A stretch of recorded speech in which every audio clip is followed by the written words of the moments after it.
तो दोस्तों, इस वक्त की सबसे बड़ी खबर भारत के मित्र इजराइल से। और इस समय इजराइल की जो सेनाएं हैं वो डायरेक्ट हमास के लड़ाकों से डायरेक्ट फाइट में उलझ चुकी हैं। इसके साथ में इजराइल की सरकार ने अपनी सेनाओं को आदेश दिया है कि वे लंबी लड़ाई के लिए तैयार रहें। और अभी तक की अपडेट की बात करें तो इजराइल के प्रधानमंत्री बेंजामिन नेतन्याहू ने फिलिस्तीनियों को यह चेतावनी दी है कि जो भी फिलिस्तीन के आम नागरिक हमास के लड़ाकों के ठिकानों के पास रह रहे हैं वो जितने जल्दी हो सके उतने जल्दी हमास के ठिकानों से दूर चले जाएं, क्योंकि अब इजराइल हमास के ऊपर डीप स्ट्राइक करने जा रहा है और एक एक हमास के आतंकवादी को चुन चुनकर इजराइल ठोकेगा। इसके साथ साथ जो अभी तक के आंकड़े हैं उसके हिसाब से हमास के इस हमले में इजराइल के करीब 300 नागरिक मारे जा चुके हैं और 1000 की संख्या में नागरिक घायल हैं। इसके अलावा 100 से भी ज्यादा की संख्या में नागरिकों को हमास के लड़ाकों ने अगवा कर लिया है।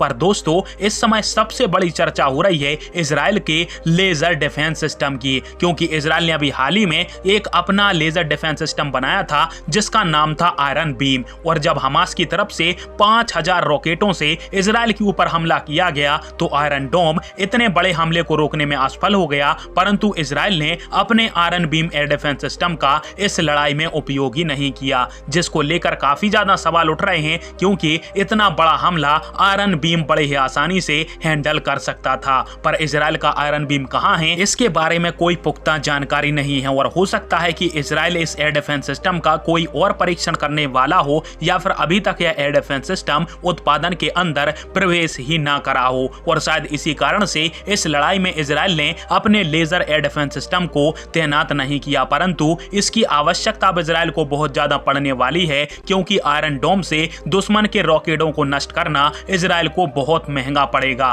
क्योंकि इसकी मिसाइलों की जो कीमत है वो करोड़ों के अंदर होती है और हमास के लड़ाके सस्ते कीमत वाले रॉकेटों का उपयोग करते हैं। इसी कारण से इस लड़ाई को यदि लंबा खींचा जाता है तो फिर इजराइल को वित्तीय मदद की बहुत ज्यादा आवश्यकता पड़ेगी। नमस्कार, धन्यवाद, जय हिंद, वंदे मातरम।